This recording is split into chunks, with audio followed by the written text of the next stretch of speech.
Assalamualaikum warahmatullahi wabarakatuh. Alhamdulillahi hillazi ahyana ba'da ma amatana wa ilaihin nusyur. Asyhadu an la ilaha illallah wahdahu la syarikalah wa asyhadu anna Muhammadan abduhu wa rasuluh la nabiyya ba'dah. Amma ba'du. Faqallallahu ta'ala fil Qur'anil Karim. Ma'udzubillahi minasyaitonir rajim. Bismillahirrahmanirrahim. Syahrul Ramadan allazi unzila fihil Qur'ani hudal linnas wa bayyinatin minal huda wal furqan. Faman syahida minkumus syahra falyasumhu wa man kana maridan aw ala safarin fa iddatun min ayyamin ukhra. Yuridullahu bikumul yusra wa la yuridu bikumul usra wa litukmilul iddata wa litukabbirullaha ala ma hadakum wa la'allakum tashkurun. Shadaqallahul azim. Bapak-bapak dan ibu-ibu jamaah subuh yang berbahagia, alhamdulillah kita sampai ke pertengahan bulan Ramadan tahun 1445 Hijriah. Lah sepangga puasa gitu ya. Kalau yang betul-betul tahu anak sepangga. Kalau bahasa Indonesia kan sepenggal, separuh. Alhamdulillah kita dihantarkan ke sepangga puasa. MC tadi menyampaikan bahwa alhamdulillah juga jamaah masih tetap ramai. Nah, kita istiqomah untuk mempertahankan. Tapi kalau kita cari halaman-halaman yang dibuat oleh panitia itu alun sepanggal ya. Daftar infak kita lihat kalau donatur pembangunan itu baru 29. Jadi sebelah karena status panduk itu dibagi dua, jadi sebelah saja alun penuh lagi gitu. Kalau sebelah suruh itu kan sesuai dengan ini laporannya. Jadi mudah-mudahan itu bisa kita seimbangkan pula gitu. Soal ibadah termasuk infak itu sesungguhnya kan ada 3 tingkatan. Tingkatan pertama adalah paksaan. Paksaan adalah beribadah karena harus dipaksa. Ini berlaku kepada anak-anak yang pada tahap belajar. Jadi pergi sekolah, belajar di MDA, atau juga termasuk anak-anak kita mencatat ceramah-ceramah, itu kan paksaan. Kalau nggak dipaksa, nggak pergi ke masjid, nggak membuat laporan, tidak dapat stempel, nanti di sekolah dapat teguran gitu. Jadi ibadah dalam arti paksaan. Tahap kedua adalah itu sistem dagang. Kalau beribadah ada nang kadiaro pahala, ada upah. Jadi ada tingkatan kedua beribadah karena ada transaksi dagang di situ, ada hitung-hitungan keuntungan dan kerugian. Itu level kedua. Jadi beribadah supaya dapat banyak pahala, beribadah supaya terhindar dari dosa dan neraka. Lalu tingkat yang paling tinggi itu adalah beribadah hanya karena cinta kepada Allah, hanya kepada cinta kepada Allah, sehingga mau dapat pahala atau tidak, yang penting karena cinta kepada Engkau ya Allah, maka aku akan beribadah. Dalam konteks ini aku akan berinfak sebanyak-banyaknya. Walaupun panitia pada tahun ini kebijakannya adalah diberikan ke RT-RT, kebetulan RT 06 yang jadi panitia, maka siapapun yang jadi panitia tidak penting bagi kami, bagi saya.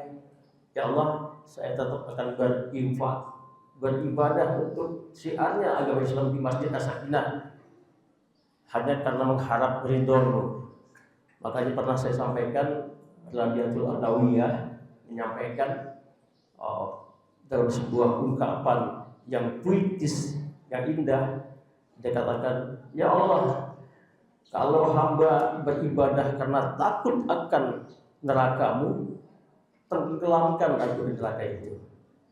Kalau aku beribadah karena harap dengan surgamu, maka jauhkan surga itu dariku.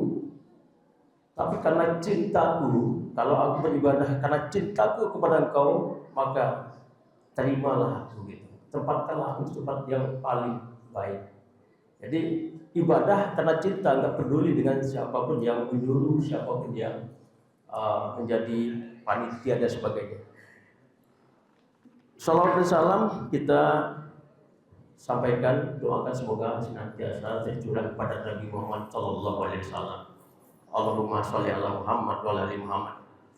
Bapak Ibu yang berbahagia, ini sudah waktunya juga kita siap-siap, karena di dalam Al-Quran yang kami bacakan tadi, yaitu Allah berfirman di dalam surah Al-Baqarah ayat 185, yang artinya penggalannya yang kita tangkap adalah bahwa pada bulan Ramadan itu di dalamnya diturunkan Al-Quran sebagai petunjuk bagi manusia, dan penjelasan tentang petunjuk itu adalah sebagai pembeda antara yang baik dan yang buruk, antara yang hak dengan yang batil. Kemudian kita sudah tahu juga, banyak ustadz, para ulama menyampaikan bahwa ayat Al-Quran yang pertama turun itu apa? Surat Al-Alaq, ya, Iqra. Bunyinya lengkapnya adalah Nauzubillahi minasyaitonirrajim, Bismillahirrahmanirrahim. Iqra bismi rabbikal ladzi khalaq. Bacalah dengan menyebut nama Tuhanmu yang menciptakan. Khalaqal insana min 'alaq, yang menciptakan manusia dari segumpal darah. Iqra wa rabbukal akram. Bacalah dengan nama Tuhanmu yang maha mulia. Allazi 'allama bil kalam, yaitu yang mengajarkan manusia ilmu pengetahuan dengan perantaraan pena. Allamal insana ma lam ya'lam, yang mengajarkan manusia apa-apa yang belum mereka ketahui. Kami ingin menggarisbawahi satu kata tadi, yang mengajarkan manusia memberi ilmu dengan perantaraan kalam atau pena. Jadi perintah Iqra ini menandakan bahwa kedatangan Rasulullah atau turunnya wahyu itu membawa tradisi tulisan ke dalam peradaban bangsa Arab waktu itu.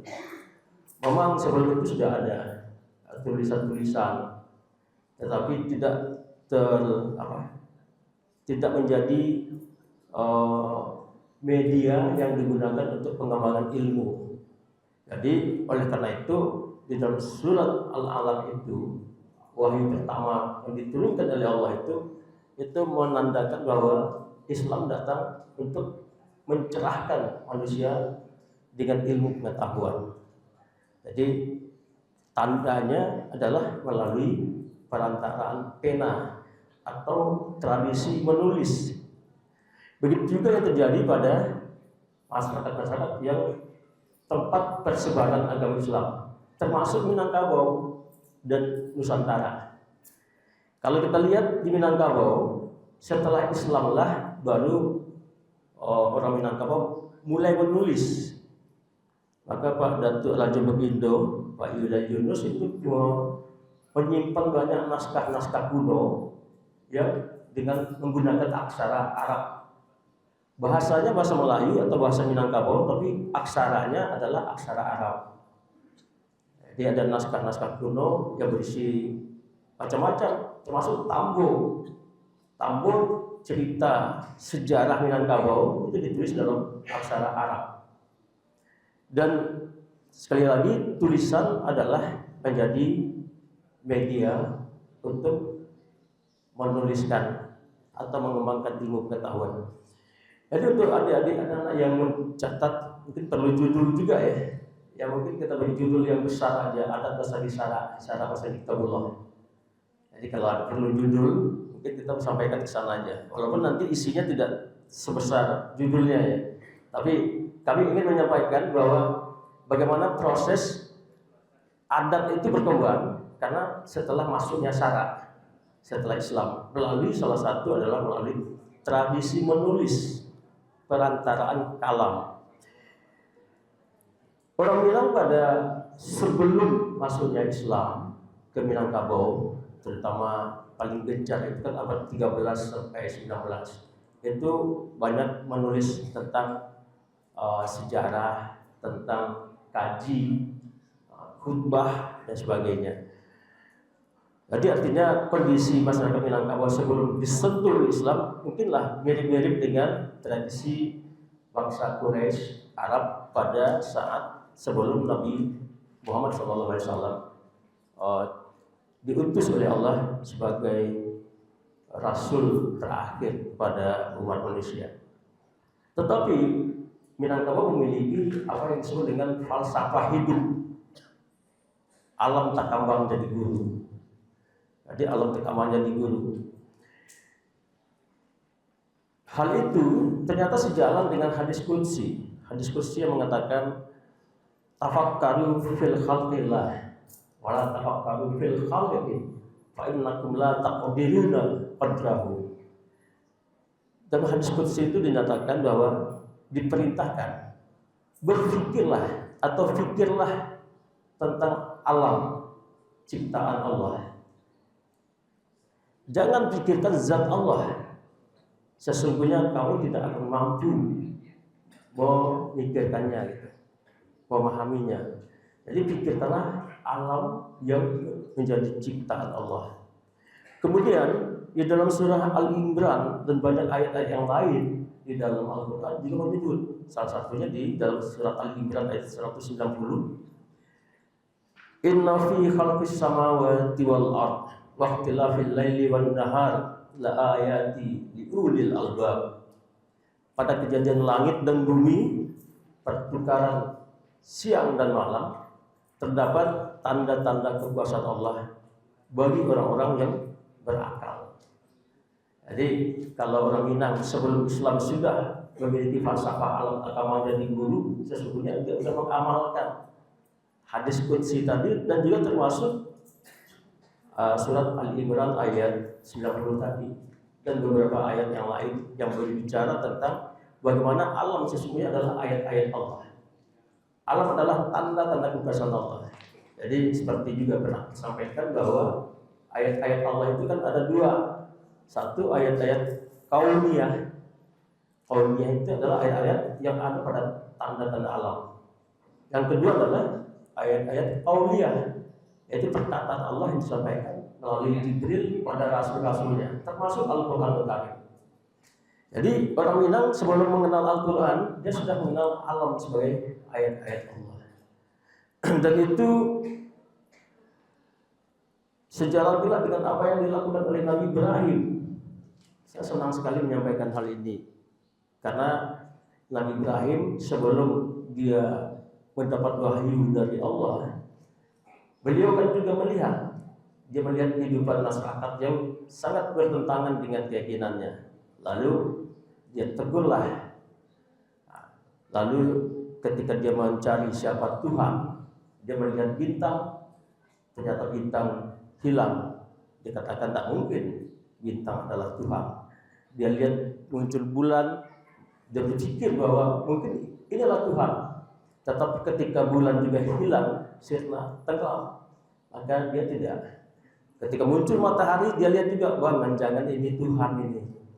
Tetapi ketika matahari juga tenggelam, akhirnya dia menyebut inni wajjahtu wajhiya lillazi fataras samawati wal ardh hanifan musliman wa ma ana minal musyrikin. Itu doa iftitah yang terbaca pada setiap sholat itu adalah ucapan Nabi Ibrahim. Aku hadapkan muka dan wajahku pada yang menciptakan langit dan bumi. Aku cenderung kepada Islam, patuh dan tunduk dan tidaklah saya termasuk orang-orang yang mempersekutukan Allah. Bapak Ibu yang berbahagia. Jadi sekali lagi saya melihat sepertinya nenek moyang Minangkabau itu ya meniru atau paling tidak seolah-olah seperti anak cucunya Nabi Ibrahim gitu ya. Karena sudah menjadikan alam sebagai tanda-tanda yang menuntun dia untuk merumuskan kebijaksanaan dalam kehidupan. Itu menggambarkan bahwa sebelum Al-Quran sampai kepada mereka, sesungguhnya mereka sudah Islam gitu. Karena sudah mengamalkan sebagian dari ayat-ayat Allah. Karena begitu juga dalam surat Luqman ayat 27 Allah berfirman yang artinya, dan seandainya pohon-pohon yang ada di muka bumi itu dijadikan pena, lalu lautan dijadikan tinta, lalu ditambahkan kepadanya 7 lautan lagi setelah lautan itu habis kering karena dituliskan untuk mencatat tanda-tanda kekuasaan Allah, niscaya tidak akan habis-habis. Jadi Allah mengatakan bahwa untuk menuliskan kalimat-kalimat Allah itu, jadikanlah pohon-pohon yang di hutan itu sebagai pena, lalu lautan sebagai tinta, kali 7 lagi, tidak akan habis, tidak akan pernah tertuliskan lengkap, walaupun laut dan pohon-pohon itu sudah habis. Gitu. Begitu banyaknya tanda-tanda kekuasaan Allah yang bisa kita lihat sesungguhnya. Begitu Allah menyampaikan di dalam surah Luqman ayat 27, sesungguhnya Allah Maha Perkasa lagi Maha Bijaksana. Lalu bagaimana dengan adat Minangkabau yang bersandi sarak tadi? Sarak bersandi kitabullah. Kemudian dinyatakan juga sarak mengatur adat memakai. Karena orang Minangkabau sudah berguru kepada alam, maka mereka memperoleh ilmu dari alam tersebut. Yang sederhana misalnya, gambar di ulu tanda hujan, cewang di langit tanda panen. Dia melihat itu tanda alam. Jadi ilmu dia, kalau gambar tanam nampak dulu, itu tanda hujan. Jetak kali banyak itu jamu, jetak kagak jamu. Atau kapai bajalan sadula pak iya mari hujan. Itu sederhananya seperti itu. Tetapi itu adalah tanda-tanda Allah. Ilmu yang diberikan oleh Allah melalui tanda-tanda alam. Kemudian ketika hujan turun, kemudian airnya besar, ternyata tapiannya berubah. Muncul ungkapan petata petiti, menata kehidupan. Sekali aja gadang, sekali tapian berubah.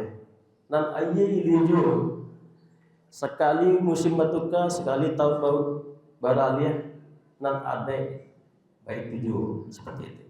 Dan itu ternyata di dalam surat An-Nahl Allah berfirman, huwallazi anzala minas sama'i ma'an lakum minhu syaraba wa minhu syajarun fihi tusimun. Kata Allah, dialah yang menurunkan air hujan dari langit untuk kamu, sebagiannya menjadi minuman dan sebagiannya lagi menyuburkan tumbuhan yang dengan itu kamu menggembalakan ternak. Jadi ketika Islam datang dengan turunnya ayat-ayat tadi, membaca ayat-ayat tadi, mendapat pondasi adat yang selama ini sudah mereka tata, mendapat landasan spiritual. Jadi adatnya lalu dapat sandi. Jadi kalau banyak orang yang salah paham, dikatakan sandi itu adalah pondasi. Kalau untuk rumah batu, itu pondasi duluan kan, baru rumahnya. Jadi orang mengatakan, kok ada bahasa sarak, padahal adat itu lebih dulu dari Islam.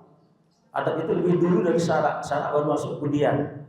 Ya memang begitu, orang membuat rumah di Minangkabau. Rumah gadang itu dibuat dari kayu. Setelah kerangkanya terjadi, maka sandinya ditaruh di bawah tiang. Jadi sarak itu menjadi landasan untuk landasan spiritual, landasan keimanan bagi orang Minangkabau yang sudah menggunakan akalnya untuk melihat atau membaca tanda-tanda dari alam terkembang dari guru. Lalu dalam hal bekerja misalnya, Ada ungkapan Minang yang sering dibaca, disebut-sebut oleh Buya Hamka. Katanya, kerja kalau sekedar kerja, kerbau di sawah juga bekerja. Ini muncul belakangan akhir-akhir ini ketika ada program zaman mendesak atau menuntun kita selalu bekerja. Lalu kalau kerja sekedar kerja, kerbau di sawah juga bekerja. Kalau pikir sekedar pikir, baru di rimbo juga berpikir. Tajam sekali sesungguhnya apa yang disampaikan itu. Tetapi yang hendak disampaikan oleh ungkapan itu adalah bahwa ibadah yang dilakukan tanpa tujuan itu tidak ada gunanya. Kalau bekerja, ya kerbau juga nggak bekerja. Kalau berpikir, baru ada rimbo juga berpikir gitu. Apa beda manusia dengan burung, dengan kerbau?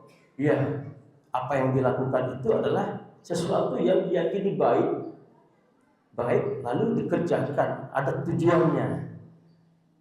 Jadi yang ingin disampaikan di sini adalah bahwa baik adat maupun syarak menganjurkan untuk bekerja, berpikir itu ada tujuannya. Lalu diberi landasan oleh syarak atau Islam bahwa kalau mau berbuat itu diawali dengan niat. Innamal a'malu binniyat. Semua perbuatan yang baik kalau didasari oleh niat lillahi ta'ala, lalu dimulai dengan baca basmalah, itu jadi ibadah. Jadi semuanya jadi ibadah, termasuk tidur. Tidur bagi orang yang berpuasa pada siang hari itu ibadah juga. Tapi sekali lagi, ibadah yang dikerjakan dengan pertama niat karena Allah dan dimulai dengan basmalah. Lalu perihal apa lagi ya? Berbuat yang berlebihan. Ada ungkapan Minang mengatakan malabiyahi acak-acak mengurangi sesekali jangan. Berlebihan itu norak, bahasa orang anak kini.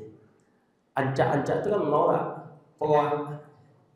Jadi di dalam adat sudah dikatakan malabiyahi itu ancak-ancak, mengurangi jangan. Ternyata di dalam Islam, dalam surat Al-Isra salah satunya adalah pada ayat 29 Allah mengatakan wala taj'al yadaka maghlulatan ila unuqika wala taqsudha kullal basti fataqudda maluka mahsyura. Dan janganlah kamu jadikan tanganmu itu terbelenggu pada lehermu, dan janganlah kamu terlalu mengulurkannya atau boros, karena itu kamu menjadi tercela atau menyesal. Maksudnya adalah ketika tangan terbelenggu ke leher itu kita pelit sampilik kari yang bahasa Jawa ya. Tapi jangan pula boros, menghamur-hamurkan harta juga tidak boleh. Jadi segala yang berlebih-lebihan itu dilarang di dalam Islam. Di adat Minangkabau ternyata juga demikian. Jadi terlalu pelit tidak boleh, terlalu boros juga tidak boleh. Yang baik adalah yang biasa-biasa saja, gitu. Yang tengah-tengah saja. Begitu juga dalam berpakaian. Dalam surat Al-A'raf ayat 31 Allah berfirman yang artinya, wahai anak Adam, pakailah pakaianmu yang indah pada saat ke masjid. Makan dan minumlah, dan jangan berlebih-lebihan. Jadi pakainya indah ke masjid, tapi juga tidak boleh berlebih-lebihan. Makan dan minum boleh, tapi tidak boleh berlebih-lebihan. Sesungguhnya Allah tidak menyukai orang-orang yang berlebihan. Itu landasan dari Al-Quran tentang petua adat yang mengajarkan kita untuk tidak boleh berlebih-lebihan. Yang terakhir adalah sesungguhnya banyak sekali, tapi karena waktu kita terbatas, yang terakhir ingin sampaikan adalah tentang budi bahasa.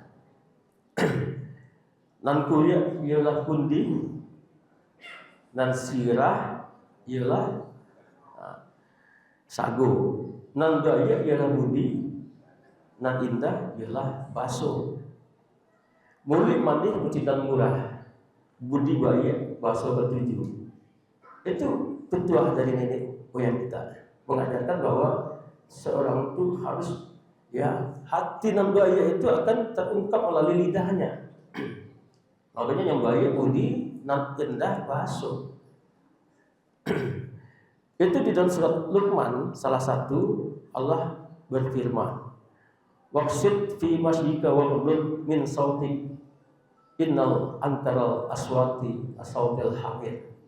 Allah mengatakan melalui menceritakan Nabi Ibrahim, Luqman menasihati anak-anaknya. Salah satu nasihatnya adalah, wahai anak-anakku, berlakulah wajar dalam berjalan. Jadi wajar saja dalam berjalan, dan lembutkanlah, rendahkan suaramu. Sesungguhnya seburuk-buruk suara adalah suara keledai. Jadi Luqman itu kan diabadikan di dalam Al-Quran oleh Allah SWT sebagai seorang ayah yang hebat. Di antara nasihatnya adalah menasihati anak-anaknya supaya suara itu dilembutkan, direndahkan. Lalu berjalan yang sederhana, dan ibaratkan sejelek-jelek seburuk-buruk suara adalah suara keledai. Lalu banyak ayat-ayat yang lain yang menyampaikan bahwa kita harus berkata yang baik dan lembut. Ada qaulan sadida, qaulan karima, dan banyak lagi ayat-ayat yang memerintahkan kita untuk selalu menjaga suara kita itu menjadi suara yang indah. Lalu di dalam Ketua Minang juga mengatakan, mangango dulu baru mengecek, kan gitu ya. Nanyang sadibuaka pikir kelitu hati. Jadi orang yang diam itu akalnya berjalan, tetapi ketika berpikir itu adalah pelita hati. Kaki tertalung inai padahannya. Kok kato telosong ameh pembayiannya gitu. Bahkan ada yang mengatakan kalau kato telosong nyao taruhannya. Begitu ada mengatakan kemudian itu sejajar, bukan sejajar sesungguhnya, mendapat landasan spiritual bahwa segala sesuatu yang dinasihati untuk kebaikan itu ternyata Allah juga menganjurkan seperti itu. Sehingga klop sesuai antara ayat-ayat kaumiyah alam ketika menjadi guru yang menjadi ajaran orang Minang Kabau ketika sebelum Islam, lalu datang ayat-ayat kaumiyah itu Al-Quran Al-Karim melalui Islam, itu menjadikan adatnya menjadi adat yang kuat, adat bahasa isyarat, syarat bahasa di Kabul. Kalau ada orang bertanya apa contoh Islam Nusantara, maka inilah dia. Barajalah ke Minang. Adatnya bahasa di syarat bahasa di Kabul, syarat mengatur adat memakai. Adat dan syarat itu berintegrasi, bukan terpisah, bukan terpisah. Kalau terpisah, ada kalanya kita beribadah, ada kalanya kita beradat saja. Lalu ketika diprotes, wah ini kan adat, bukan syarat. Di dalam Islam tidak, adat dan syarat itu berintegrasi. Kalau ada adat yang tidak sesuai dengan syarat, maka adatnya dihilangkan. Yang ditegakkan adalah syaratnya. Ketika keduanya klop, ya saling menguatkan. Mudah-mudahan ulasan singkat pagi ini bermanfaat bagi kita semua. Semoga Allah mengampuni saya dan kita semua. Mohon maaf atas segala kekurangan dan kesalahan. Wabillahi taufiq wal hidayah. Wassalamualaikum warahmatullahi wabarakatuh.